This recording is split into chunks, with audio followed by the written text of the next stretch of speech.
अपना रोब जताने का मानो इन दिनों एक सिलसिला सा शुरू हो गया है, एक परंपरा सी बनती जा रही है। अफ़सर, नेता अपनी अपनी हैसियत जताने के लिए और लोगों को उसकी औकात बताने के लिए पता नहीं क्या-क्या कर रहे हैं। बड़ी अप्रिय स्थितियाँ बनती जा रही हैं। 2 दिन का पहले मेरा वीडियो इसी पे आधारित था, जिसमें दादा श्री बालकृष्ण बैरागी ने अपने मंत्रित्व काल में किस तरह से पूरे जिले में सरकारी अधिकारियों को साफे बंधवाकर सम्मानित करवाया, इसका मैंने ज़िक्र किया था। लेकिन अफ़सरों पर अपना रोब गालिब करने के लिए कभी-कभी नेता, कार्यकर्ता, स्थानीय कार्यकर्ता मुख्यमंत्री तक को किस तरह से दांव पे लगा देते हैं, इसका एक बड़ा विचित्र और अविश्वसनीय संस्मरण आज मैं आपको सुना रहा हूँ। नमस्कार, मैं विष्णु बैरागी और आप देख रहे हैं मेरा यूट्यूब चैनल बैरागी की बातें। कृपा करके मेरा चैनल सब्सक्राइब कीजिएगा, मित्रों से भी सब्सक्राइब करवाइएगा, इस वीडियो को लाइक कीजिएगा, साझा कीजिएगा और इस पे कमेंट ज़रूर कीजिएगा। दोस्तों, किस्सा है 1978 से 1980 के बीच का। जनता पार्टी की सरकार थी मध्य प्रदेश में। मध्य प्रदेश का विभाजन नहीं हुआ था, छत्तीसगढ़ मध्य प्रदेश में शरीक हुआ करता था और मुख्यमंत्री थे वीरेंद्र कुमार जी सकलेचा। सकलेचा जी मंदसौर जिले के जावद विधानसभा क्षेत्र से आया करते थे। हमारे बहुत लोकप्रिय नेता थे और बड़े अच्छे वकील थे, बड़े बुद्धिमान आदमी थे, कुशाग्र बुद्धि के धनी थे, सख्त प्रशासक थे और किसी की गैरवाजिब बात मानना उनके स्वभाव में था ही नहीं। ये 18 जनवरी 1978 से 19 जनवरी 1980 के 2 साल तक वो हमारे मुख्यमंत्री बने रहे थे। अपनी सार्वजनिक छवि को लेकर उनके नाम का, उनके फोटो का कोई दुरुपयोग नहीं कर ले, इसके बारे में सकलेचा जी बहुत बहुत सतर्क और सावधान रहा करते थे। इसका अनुमान आप साथ वाले चित्र से लगा लीजिए। ये भूमिका के रूप में आप सकलेचा जी के मिजाज को समझें, इसकी भूमिका के लिए ये चित्र लगा रहा हूं मैं, वरना इस चित्र की कोई प्रासंगिकता नहीं है। ये चित्र है 21 जून 1983 का, मेरे छोटे भतीजे गोरकी के विवाह का फोटो है ये। और स्वागत समारोह में सकलेचा जी आए थे, हम गोरकी और मीरू उसकी पत्नी हमारी लाड़ी को आशीर्वाद देने के लिए। आप देख रहे हैं गोरकी से कितने दूर खड़े हुए हैं सकलेचा जी। इसमें जितना नजर आ रहा जब वो आके खड़े हुए थे मंच पर, इससे दुगनी दूरी पे आके खड़े हुए थे और फोटोग्राफर बार बार कह रहा था, साहब मुझे फोटो खींचने में तकलीफ हो रही है, आप थोड़ा पास में आइए। सकलेचा जी टस से मस नहीं हो रहे थे। गोरकी उन्हें हाथ पकड़कर हंसते हंसते लेकर आया था कि यहाँ कोई आपका दुरुपयोग नहीं करेगा, आप पधारो, फोटो खिंचवाओ।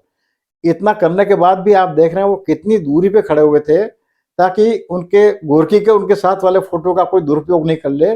तो सकलेचा जी खुद की चिंता, खुद की सार्वजनिक छवि के बारे में और अपना दुरुपयोग नहीं हो जाए, इसकी कितनी चिंता किया करते थे। इसका छोटा सा नमूना ये फोटो है। ऐसे सकलेचा जी को रायगढ़ के कार्यकर्ताओं ने बड़ी अनपेक्षित और शर्मिंदगी की स्थिति ला खड़ा कर दिया। रायगढ़ में उन दिनों एक चलन सा था कि बिजली के खंभों से सीधे तारों से लोग तार डालकर अपने अपने घरों में बिजली जलाया करते थे, छोटे मोटे उद्योग चलाया करते थे। सुनने में तो मुझे ये भी आया था कि वहां पर सिनेमा घर तक इससे चलते थे। हालांकि मुझे विश्वास नहीं होता, क्योंकि मुझे लगता है लोगों ने शायद बात बात जब होती है तो फिर तिल का ताड़ बन जाता है, पहाड़ बन जाता है राई का, तो शायद। लेकिन वहां पर ये चलन था कि छोटे मोटे उद्योग वहां पर इस तरह से सीधे बिजली के खंभे से तारों से कनेक्शन लेके अपने अपने घरों में चलाया करते थे। उन दिनों वहां पर मध्य प्रदेश विद्युत मंडल के मंडल अभियंता, जिन्हें डिविजनल इंजीनियर या जिन्हें डी साहब कहा जाता है, वो थे ग्वालियर के रहने वाले मुकुट बिहारी लाल भटनागर। वो सख्त मिजाज के आदमी थे और सख्त मिजाज के इसलिए थे क्योंकि बड़े साफ सुथरे थे, कानून कायदों के बहुत जानकार थे, प्रक्रियाओं की खूब अच्छी जानकारी थी उन्हें। अपनी सीमाएं, अपनी जिम्मेदारियां और अपने अधिकारों के बारे में उन्हें कोई मुगालता नहीं होता था और वो नियमानुसार काम करना पसंद करते थे और जो काम दूसरों से करवाना चाहते थे उस कानून का पालन पहले खुद करते थे और अब फिर उसके बाद अपने अधीनस्थों से कहा करते थे कि आप भी ऐसा काम कीजिए। और उनके अधीनस्थों को इससे बड़ी सुविधा हुआ करती थी, बड़े खुश थे लोग वहां पर। तो उन्होंने ऐसे अनियमित अवैध कनेक्शनों को वैध कराने का अभियान शुरू किया। उन्होंने घर घर में मीटर लगाना शुरू किया। तो जन सामान्य ने तो शायद इसका कोई विरोध नहीं किया वहां पर, क्योंकि जो गुनाह करता है उसे पता होता है कि मैं गुनाह कर रहा हूं, इसलिए वो ज्यादा जोर से नहीं बोल सकता है। जितना यथासंभव प्रतिकार किया जा सकता है उतना प्रतिकार उन लोगों ने किया होगा। लेकिन उसके बाद में सब लोगों ने मीटर लगा के अब उस मीटर के अनुसार भुगतान करना शुरू कर दिया। लेकिन हमारे समाज में नेता लोग अपने आप को कानून तोड़ने के अधिकारी मानते हैं कि कानून यदि वो नहीं तोड़ेंगे तो वो नेता कैसे होंगे। तो वहां पर जनता पार्टी के बड़े नेताओं को कुछ असुविधा हुई और उन्होंने अ, अपने भटनागर जी के इस अभियान को लगभग रोकने पहले तो स्थानीय स्तर पर रोकने की कोशिश की, लेकिन जब भटनागर जी ने नहीं सुना तो उन्होंने शिकायत करनी शुरू की शैलजा जी को, मुख्यमंत्री जी को, कि साहब इसकी वजह से रायगढ़ में पार्टी को बहुत नुकसान हो रहा है, सरकार की छवि खराब हो रही है, लोगों में बहुत असंतोष हो रहा है, आप कृपा करके कोई कार्रवाई कीजिए। तो जैसा कि मैंने बताया, शैलजा जी किसी के कहने पर आंख मूंद के भरोसा नहीं किया करते थे और जब कोई डी जैसे जिला स्तर का कोई अधिकारी हो तो उसको इस तरह से बिना सुने, वो वकील भी थे, न्याय की और प्राकृतिक न्याय की प्रकृति उन्हें मालूम थी, तो उन्होंने संदेश करवाया कि मैं जल्दी ही रायगढ़ आऊँगा तब आपसे बात करूँगा। उन्होंने रायगढ़ यात्रा बनाई, एक कार्यक्रम बनाया अपना, और रायगढ़ जिले में एक कस्बा अच्छा है पत्थल गांव, वहां पर उनका कार्यक्रम बना। तो वहां पर मिलना तय हुआ। मुख्यमंत्री जी के निर्देशानुसार भटनागर जी को पत्थल गांव पहुंचने के लिए कहा गया।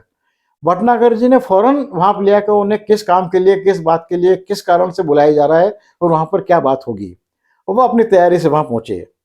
मुख्यमंत्री जी के सारे कार्यक्रम जब पूरे हो गए, सब विदा हो गए, तो वो 6-7 लोग जो रायगढ़ से वहां पहुंचे थे शिकायतें लेकर, वो मुख्यमंत्री जी और भटनागर साहब यही बचे हुए थे। तो बात शुरू हुई तो भटनागर साहब ने बहुत ही नम्रता से कहा मुख्यमंत्री जी से, शैलजा जी से, कि सर इस तरह से बात करना किसी के लिए अच्छा नहीं होगा।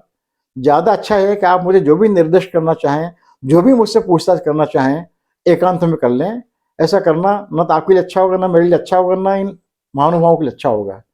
लेकिन पता नहीं क्या ईश्वर ने तय कर रखा था कि वो 6-7 ही लोग अड़ गए कि नहीं साहब, बात तो आज आमने सामने होगी, दो टूक होगी, जो भी हमें कहना है हम कहेंगे, जो भी इन्हें कहना होगा ये कहेंगे, और फिर आपको जो भी निर्देशित करना आप आज ही निर्देशित करेंगे। ठीक है, सबने अपनी अपनी बात कहनी शुरू की, सबने शिकायत करनी शुरू की कि फला इसकी वजह के भटनागर जी की वजह से ये परेशानी, ये परेशानी, ये परेशानी। जब सब लोग बोल चुके तो शैलजा जी ने भटनागर जी की ओर देखा।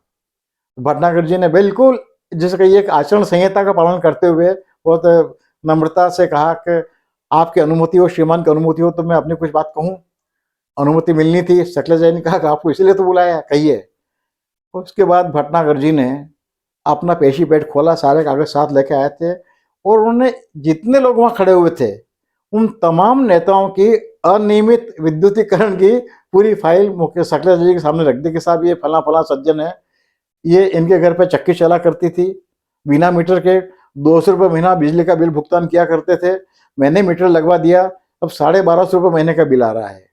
इन फला फला के यहाँ पे एक छोटी मोटी कुटीर उद्योग चलता था, 300 रुपये महीना दिया करते थे, अब 1750-1800 रुपये का बिल आ रहा है।